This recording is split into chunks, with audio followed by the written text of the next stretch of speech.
Okay, so the first thing I'm going to show you is a thermal image, and I am back in Joe's area. And in that thermal image, when it comes across or when I play it, it is timed to this specific sequence where I'm back in here. And we're looking at these trees back in here.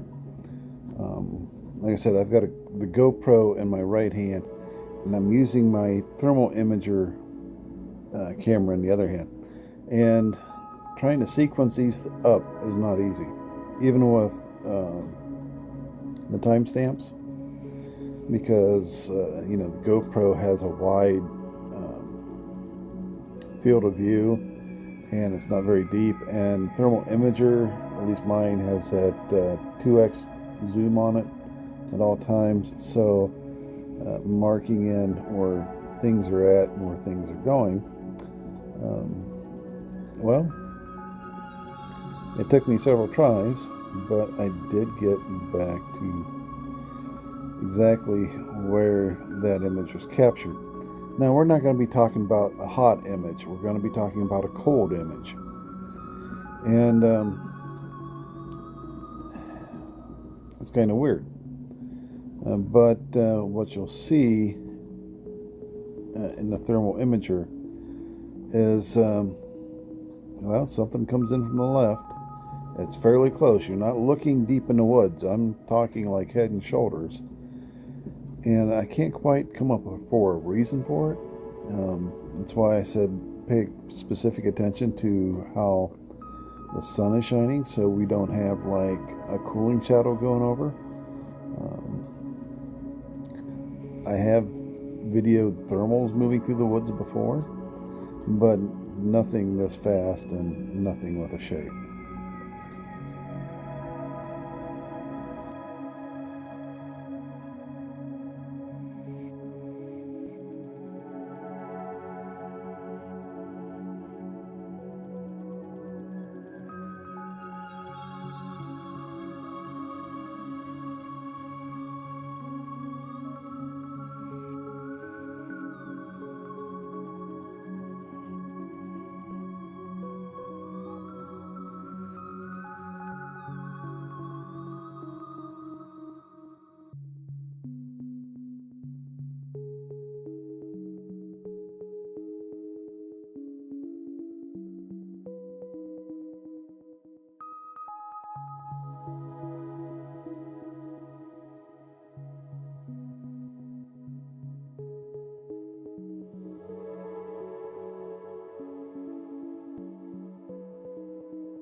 So again, this is the video footage from the GoPro taken at the same time.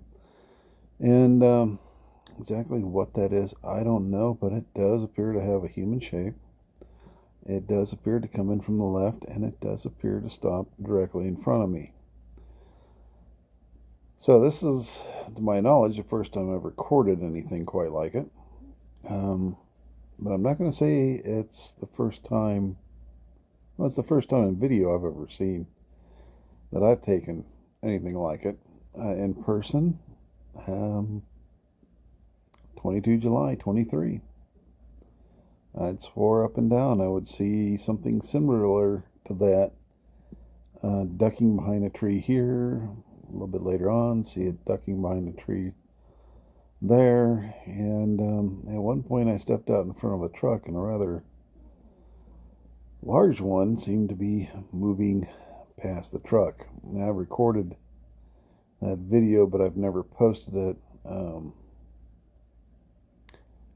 in large part because there was some errors in it that I need to go back and correct.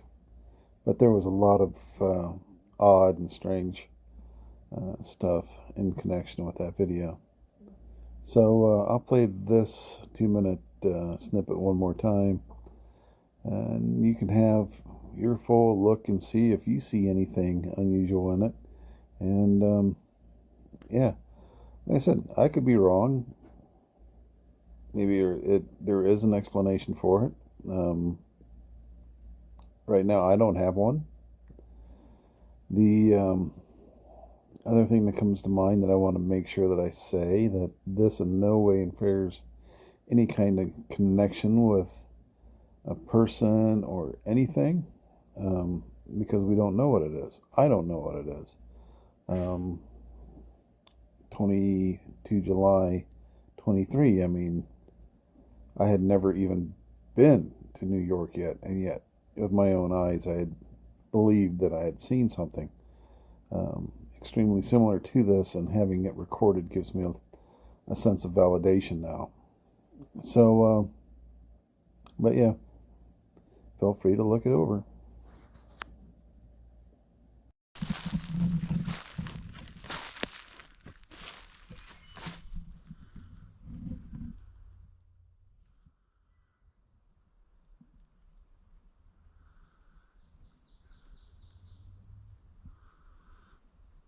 Interesting about the loopers.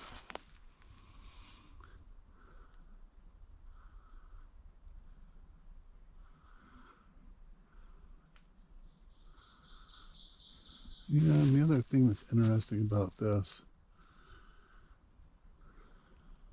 I mean, blowdowns,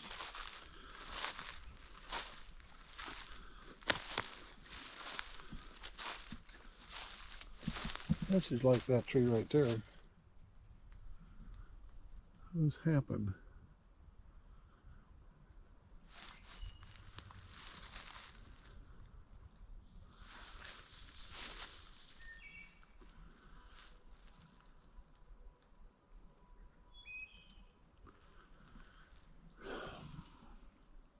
Still,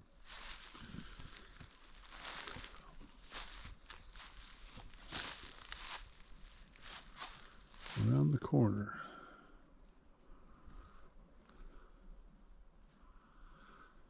Something about a bush. There's always something about a bush in this sighting. Always saw this bush.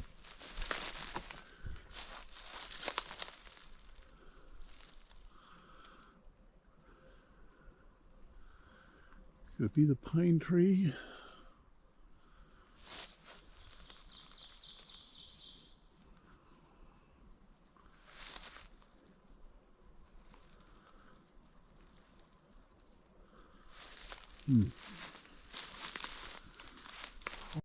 So what I'm about to present to you is probably some of the most complex audio and video that I've analyzed to date. And the simple reason for that is because there are so many things involved. There are people, there is jackassery, there is animals out in the woods, There are some things that I can't quite explain. And yeah, there's a whole bunch of, a little bit of everything with a whole lot of questions, while at the same time also solving some of what happened in the evening. So first thing I want to do is I want to give you a little layout of our camp. We had our camp situated there. As you can see, the little bubble moving around. We had an H1N, and it was pointed out in the woods in that direction. Up to our north, there's a highway. That's going to cause a lot of headaches, because I've got to remove the highway noise, and when the helicopters start showing up, yeah, that's going to cause some issues as well. And then, we have a Sony recorder that's about 300 yards, measuring off of Onyx in the woods, and we'll be hearing some of the stuff that it captured as well.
Get my helmet out.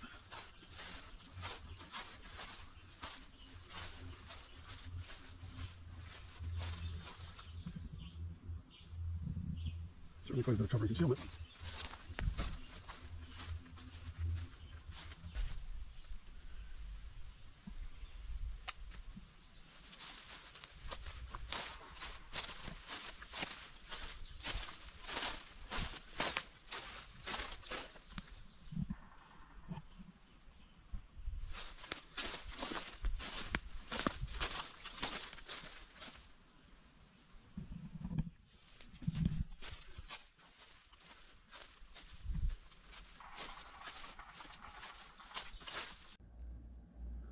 So when I do audio, one of the biggest things I do is I take a lot of notes, and I'll pass these notes along to other people along with the material, so they can find where a certain sound is at, and they can look at it as well.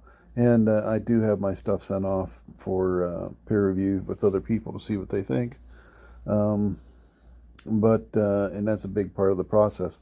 And in this process that I do, I usually start off with like just a quick listen through, and just marking out any individual items, and then I'll start going back and slowly pulling certain time frames out and so forth. Now, in listening to audio, I usually like to set my recording device that I'm listening to at regular level. Because what I really want are sounds that are close and not sounds that are far.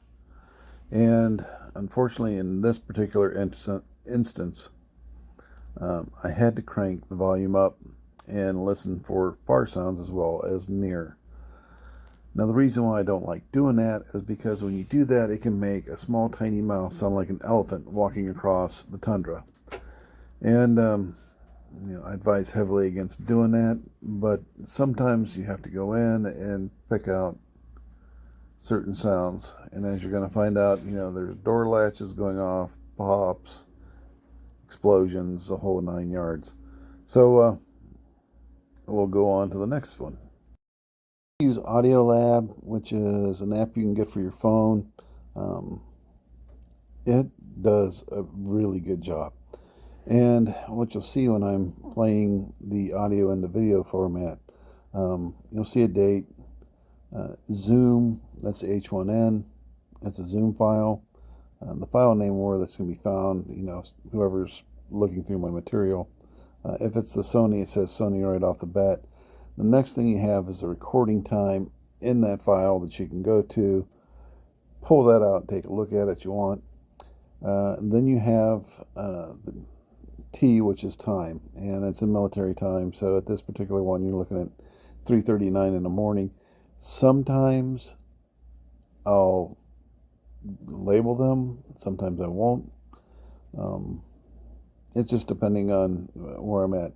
Now, when doing audio, you're going to find out specifically with this time. And I warn you now, there are errors I had to go back and fix with the time. There's a lot of time math involved. And getting that just right is a trick in of itself. But that said, we're going to go back a little bit and we're going to start off with some basic calls.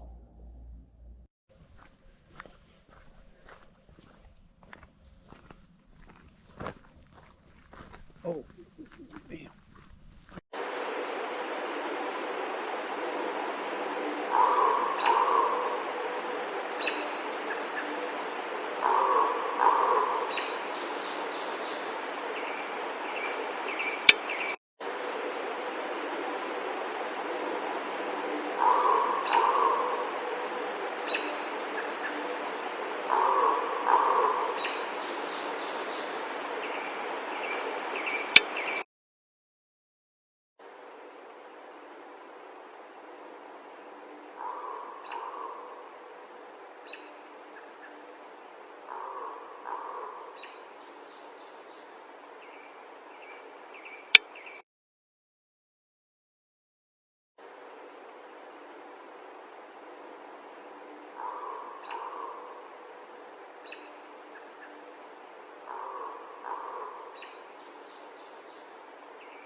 Alright.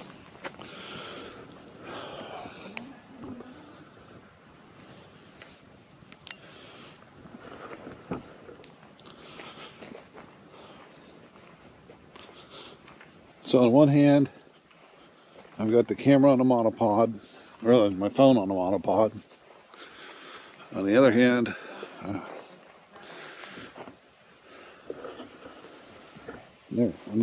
I got the thermal. I just heard a wood knock to our front, so maybe.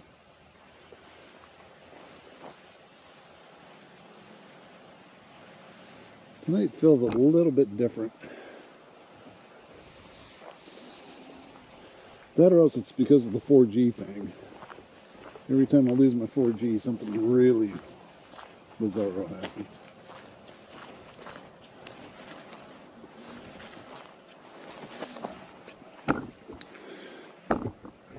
And,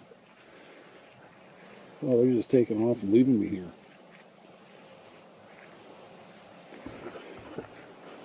I'm not going to go.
Normally, I wouldn't have included any of that prior to us going off to bed. But as you're going to hear, things are going to go from strange to weird to downright scary. And so I included them in. Now, after we went to bed and we were zipped in our tent, Jenna's locked in her car. None of us would emerge until morning. And it's hard to believe, but I do think I woke up at the one sound that you'll hear. Um, and I just kind of looked over at Deb and thought, oh, she must have made a noise or something and went back to sleep. Because when we went to bed, or when I went to bed, I wasn't feeling too good. And I was pretty tired.